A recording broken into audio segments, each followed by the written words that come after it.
Hey peeps, it's Mella Ubedoble and Ambro. and welcome. So, today's topic is titled Classical Studies, and what's going to happen in this video is Ambro is going to outline the entire course for us. But before we get to that, please use this opportunity to subscribe to my channel. Do not forget to turn on those notifications and hit the like button for this video.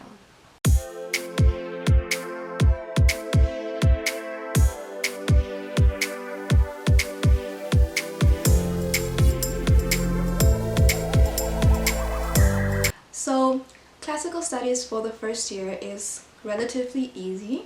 The first semester is where you get introduced to a lot of the classical mythologies.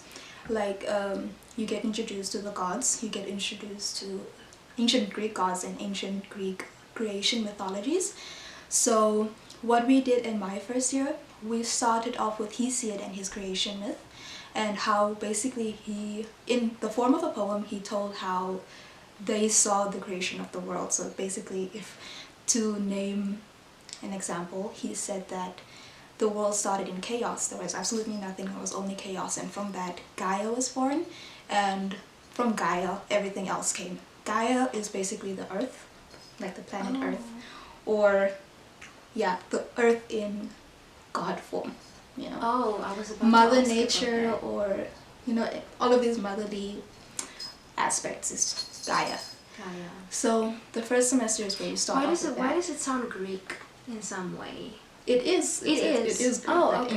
ancient Greek. Ancient. Okay. So that's where they start off with their creation. Okay. And then the rest of the semester is just basically going over these concepts, how the world was made, how the gods came to be, how humans in ancient Greek mythology came to be as well. And from there you do move a little bit to ancient Roman concepts, like Roman gods and so forth, but it's really not a lot about Rome. It's mostly focusing on ancient Greek concepts.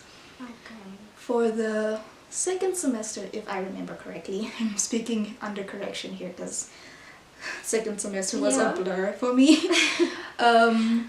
We basically did ancient Greek civilization.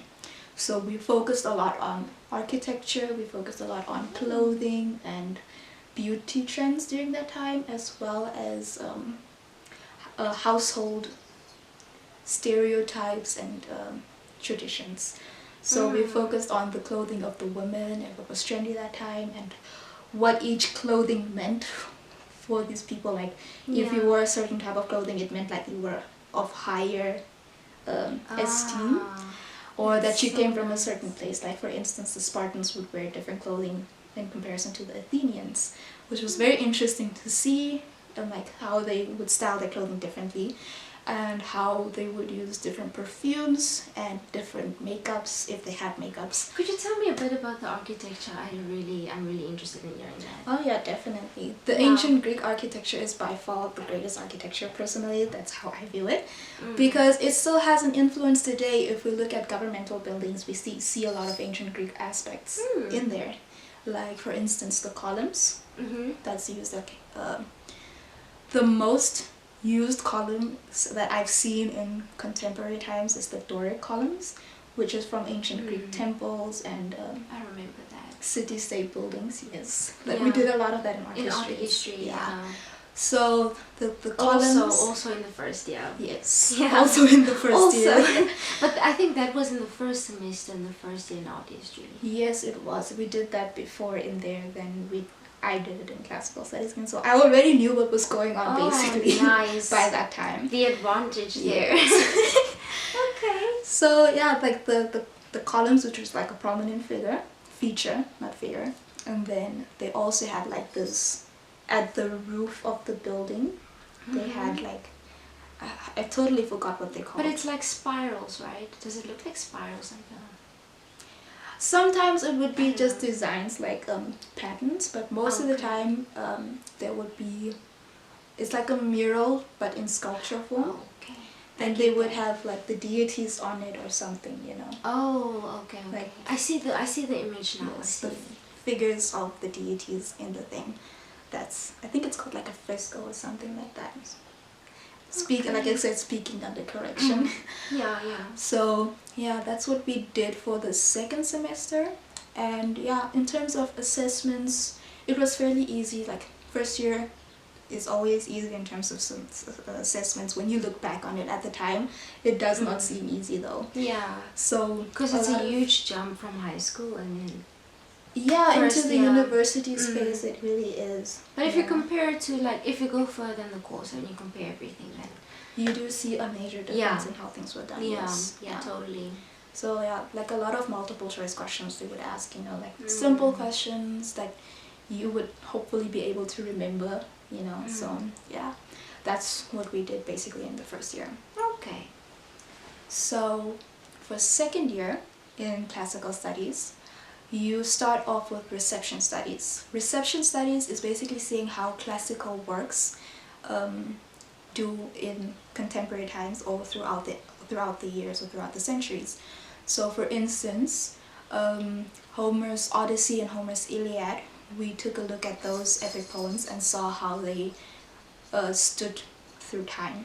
So basically, we looked at how people reinvented the stories, the myths, and how they used those Homer's concepts and Homer's story to make their own things. Like, I'm not sure if you saw Troy, the movie, or if you heard of that, or heard about it. I have heard of it. Yeah, so basically like some of the things in the movie is from Homer's Iliad, and how the movie directors actually took from that thing and along with, yeah, and built on the things and made their own story by taking a lot from Homer himself.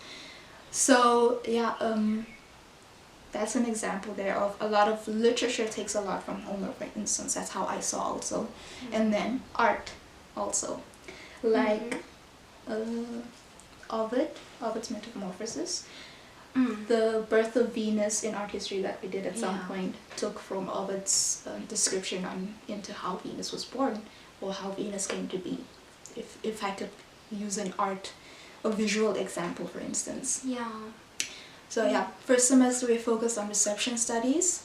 The second semester we focused on women in ancient civilizations. So we focused on a lot of prominent figures in ancient civilizations throughout history. So both mythological and historical figures. We focused on Helen of Troy, and how she influenced a lot, how she actually caused the Trojan War during the time. We focus on... Could you tell me about that? I never knew that actually. You didn't? Well, in classical studies we take a deeper look into that in this the second semester. It was actually what I did my assignment on, if I remember correctly. Yeah. I took a look at how Helen influenced the Trojan War, basically. How it started was, there was this big competition between the gods during a wedding of all times. They wanted to see who was the most beautiful god. Oh, okay. Wow. Very vain, if you're asking me. So during the wedding, I can't remember whose wedding it was. I think it was Aphrodite, Athena, and Hera, who was competing to see like who the most beautiful goddess was. Why do I have a feeling that Athena got that? You are very wrong. What? You are very wrong. Who was it? It was Aphrodite. Oh my god. How they did it was they brought in another guy, like a totally random guy, Paris, who's known for being like a fair judge. But they actually bribed him into choosing their sides. Like Athena promised him, like, if you choose me, I'll give you an instant like wisdom, and you'll be in battles, you'll just come out like very fortunate. Aphrodite promised him the most beautiful woman in the world. I can't remember what Hera promised him, but he went with Aphrodite, and the most beautiful woman in the world was Helen. And so Helen was married to somebody else at the time, but he went to kidnap her from her husband and took her to Troy, and that's how the whole war started, was to get Helen back. Wow. So that's this is a very how she caused narrative. the war. I know she didn't cause the war actually, because everything that happened to her was kind of indirectly, but she didn't fight against Paris that much. She was like, oh no, don't take me, I love my husband very much. She just went with him, you know. So that's what we looked at, like women's influences. We looked at Helen, we looked at Cleopatra, we looked at Alexander the Great's mother. Why did all of them bribe him though? Cause like, why wasn't there one who was at least, fair? here's I would say that. the gods, in the way that I see it, they're basically exaggerated versions of humans, right? So yeah. when we would feel like very jealous over somebody, the gods would just, because they're jealous, they turn somebody into a cow. Oh wow! So they have the powers to do it. They have the powers, and then they're very extra about going about everything. So that's why I think they bribed Paris into choosing them. Now. Yeah. Okay. So okay. Yeah, that's what we did for the first semester. No, the second semester was just focusing on women throughout ancient civilizations. It was very interesting. It's very feministic in some ways, because you get to see how women were treated as well during the time, which is very different to how women are treated now, and also how a lot of the things from ancient times was basically from a male perspective. So to be honest with you, there's a lot of funny things that we've come across, like medicinally speaking, they used to think that the womb, like the uterus, would travel throughout the body, and then wherever it was is where women would be crazy, like where they would be the most maniac. Like if you were like overly emotional, they think like the uterus moved back to your head or to your heart or something but like that. Why the uterus specifically? Because the uterus is something that they didn't know a lot about, like periods in general. They were like, women were only meant for breeding, and periods. Did gods have that? Did they have like menstruation? I'm not sure if they did actually, but they were able to conceive. So I'm guessing there was something. It just feels weird. It does feel weird thinking about it. Since they were exaggerated versions of humans and everything, you wouldn't think they would have that as well. You wouldn't think it, but like maybe if you have very little knowledge on gods and everything, you'd probably think they can magically create their children with their powers. They do sometimes, because there's a lot of deities that has children by themselves without any partners. Or like Hera had her son Hephaestus by herself. Oh wow. Zeus had Athena by himself. In a way, he ate his wife, or the mother of Athena, which was Thetis, and then he gave birth to her. Gaia, which I mentioned earlier. I should be serious, I'm sorry. It was so silly when I read about that. He basically impregnated her. Yeah. And then because he was scared the daughter or the child that she was gonna give birth to was gonna be more powerful than him, he ate her, and then he gave birth to Athena through his head, which is why she's the goddess of wisdom. Okay, this is crazy. It is crazy. Wow. So that's where it comes from. Can you imagine our reactions when we learned about this?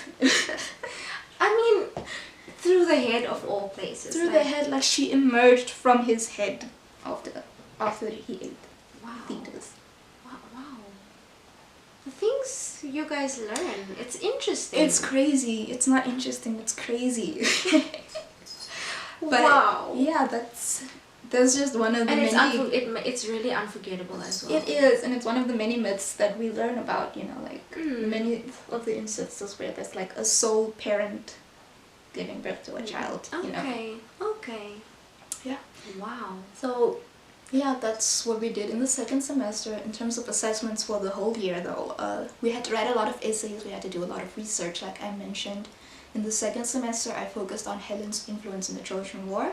In the first semester, I did Homer's influence on ancient art, or the Renaissance art, or like basically historical pieces, and like how they took from his myths and made their visual interpretation thereof.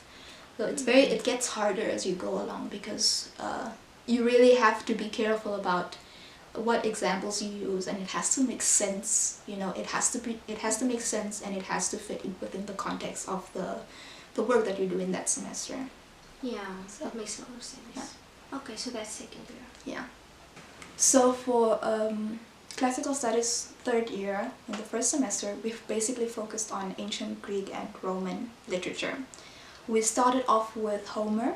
I mentioned him earlier. We focused on his Iliad and Odyssey and took a look at characteristics of his poetry and as well as the plot of thereof.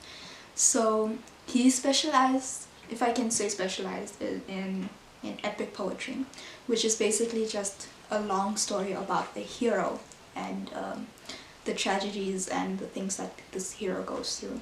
In the Iliad, we focus on, or the focus is on Achilles, and in the Odyssey, the focus is on Odysseus. So the heroic journey that these two characters go through throughout the poetry, the poem, is what we also focused on.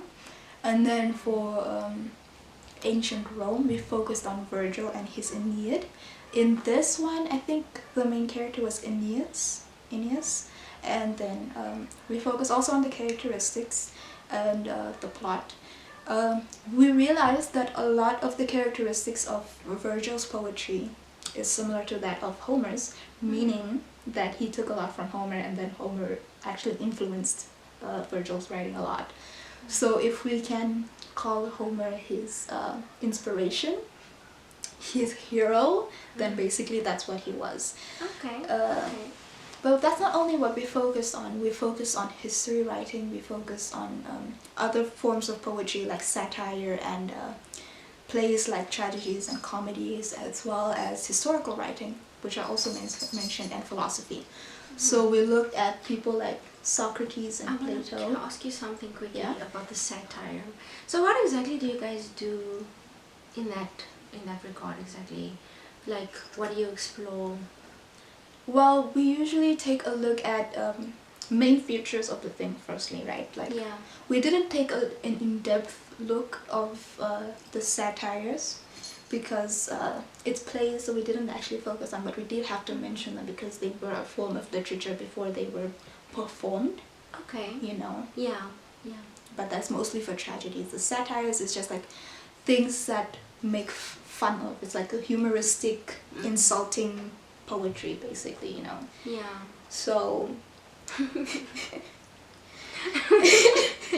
the tail is like right right out there. She's very happy to be here. Yeah, so... You want to introduce her? This is Frank. Only her butt is visible. Show them. This is Frank. Frank, look at the camera. Clear. I don't know if she's looking. As she was for like a second. Yeah.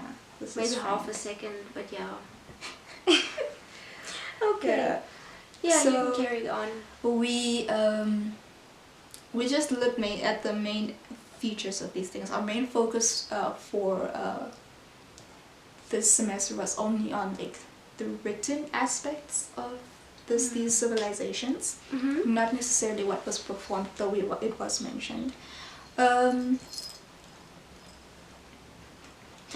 We took a look at, like I said, Plato and Socrates. We took a look at Horace, at Ovid also, which was another Roman writer. And then we took a look at... how do you spell Horace? It's Horace. That wasn't his full name. I think it was like Quintius Horatius Flaccus or something like that. Gosh. But Horace is what we know him as today. It's like very simple, you know, name. Yeah. So, yeah, that was... very shortened version of it. I don't like literature that much like that.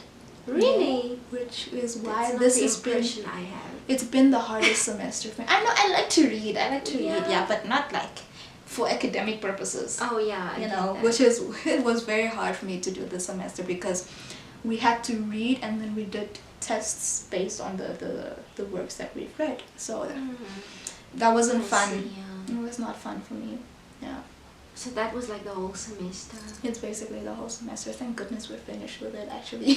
Okay. Well, that's good. Then I'm glad to hear that. So what exactly happens in the second semester? The second semester, which is what we're gonna continue with from the 18th of July, it's basically just looking at the religion and the magic of these civilizations, like from ancient Rome and from ancient Greece. So we're gonna look, if I can predict, what we're gonna do is that we're gonna look at the cults of the ancient time, cults dedicated to Aphrodite and Athena and Hera and all of these deities, and how they went about their worship, how they did their ceremonies and all that type of things, and also how magic was an influence in these things, like how they went when they went to pray for the deities, like how they saw that their prayers were answered in a way, like do you understand what I'm trying to say? I understand. The mystical and mystical aspects of the religion and so on. This is interesting. I hope I can tell you more later on about this once I've done it, because I am looking forward to it. I'm very interested in ancient cults, in seeing how they go about their daily lives and how they incorporate their religion into it. I've already taken a look at it in first year, which I mentioned also, like the traditions and religion and worship when they in the civilizations, and how they had their own personal gods. I didn't mention this, but they in that first year, second semester, we saw that in ancient Rome, for example, each household had their own household gods that they prayed to, and that they looked for protection and all that type of thing. So maybe we will take an in-depth look at that also. And you guys also learn about the sacred spaces that they use? Yes, the temples and the altars that they use, and also like the tools that they had. Okay. They had tools. Yes. Is it like the books and the stuff that they use? Like? I'm not sure. Like, yes, there was books in it, but most of the things they had to memorize. Because sometimes you have to do things on the spot. You can't refer to a book most of the time. Okay. Books were made use of in terms of record keeping. Like, say you go to the temple and you went to sacrifice Frank. They had to write down, like, Mella sacrificed Frank on this day for this purposes, you know. And the admin. Hey? Yeah, basically. The tools is usually like keys to the temple. Like the high priestess would have a key that she would use to unlock or lock the temple, or parts of the temple that was not open to the public. Yeah. Knives for ceremonial sacrifices during festivals, but mostly that was not the priestess's job, but the priest's job that killed the cow or the whatever it was that they used that time. Okay. Or yeah, like cups or things like that, basically. Okay, I understand. Yeah. I understand. Okay. This is interesting. It is, and I'm very much looking forward to doing it. Yeah, you should tell us more at some point. I definitely will. Okay, yeah. So that is third year. Yeah, and yeah, that's the whole course, the whole classical studies course. Nice. In the nutshell. Nice. Okay, peeps, so that was it for today. I learned a lot. The comment that I wanted to make is that since it's very similar to art history, I've noticed that art history like hovers on these narratives in history, but I see that in classical studies you guys explore like the backstories to everything. Yeah. Because I mean, like look at the Trojan War, for example. I didn't know about that. I just knew, okay, there like was the character, war. there was war, how it the outcomes of the war. Let me say that. But now, wow, I never knew that it was so abstract. Yeah. You never know how much of an influence that classical studies has over art, especially, you know, because like I mentioned, the creation of Aphrodite, like that came from a myth.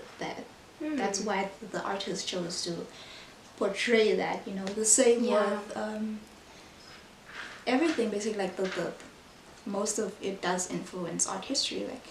Because the two actually go together, you know. The classical studies is more of a mythical thing. It's not very visual, and then art history helps, or art helps to bring that mythical aspect to life. Yeah, you know? yeah. So they're basically like this. And even the way that you interpret everything, like it goes very critical, according to the periods as well. So it's very in depth, I would say. Is there any advice advice you could give anyone who wants to go into this, into this module, this course? Yeah. Should I say major? Major Yeah. in it. What would you advise them Well, to do? I think you definitely have to learn to love how to read these things, right? A lot of what classical studies is based on is ancient literature, like I mentioned Homer and Ovid and Virgil. So you have to learn how to love these things. I have a very love-hate relationship with them. So you gotta learn to read well, because most of these things that these people will mention will sometimes fly over your head, right? Some of the concepts will make sense to you, some of the words that they use will make sense to you, especially when it comes to translations of these work. So yeah, learn to love the readings especially. It's very interesting, you'll have fun with it. There's not a lot that you have to do, it's not a lot of work, when it comes to doing the actual module, like going through the lectures and everything. I would advise you to know a little bit of Greek and Latin, because it comes in hand very well when it comes to reading and to translations, to reading it, and all of these type of things, like... And the etymology of yes, names and words that you... Especially that also. Okay. A lot of the things that you will be looking at is slabs where they wrote down their literature on, and sometimes it helps to know, like, oh, when you see like a symbol here, like, oh no, I know what this means, and when you see the whole word, you're like, oh no, this is basically about Athena, this is a thing dedicated to Athena. So it'll help to know a little bit of that. There is a module, classical languages, Greek and Latin, that they also offer in the Department of Classics and Philosophy. So also take a look into that if you're interested in classical studies overall. But Okay. yeah, that's all the advice that I have to give you. It's very fun. It doesn't feel like a lot of work. The only drag is gonna come to doing the assessments, but even then it's kind of interesting to do, and not a lot of work. Okay. A lot of stress. Just a lot of reading. Yeah. Okay. So if you read generally, so I think this would already... It would already just be effortless for you. If I could say that. It would already be intriguing to you. Yeah. It won't be hard. Cool. Okay, so peeps, I hope you guys have learned from this and this was informative for you guys as well. In case you might have missed my introduction to the whole University of the Free State series, click over here, go check it out, and leave a comment in the comment section. But until then, we will see y'all in the next one. But until then,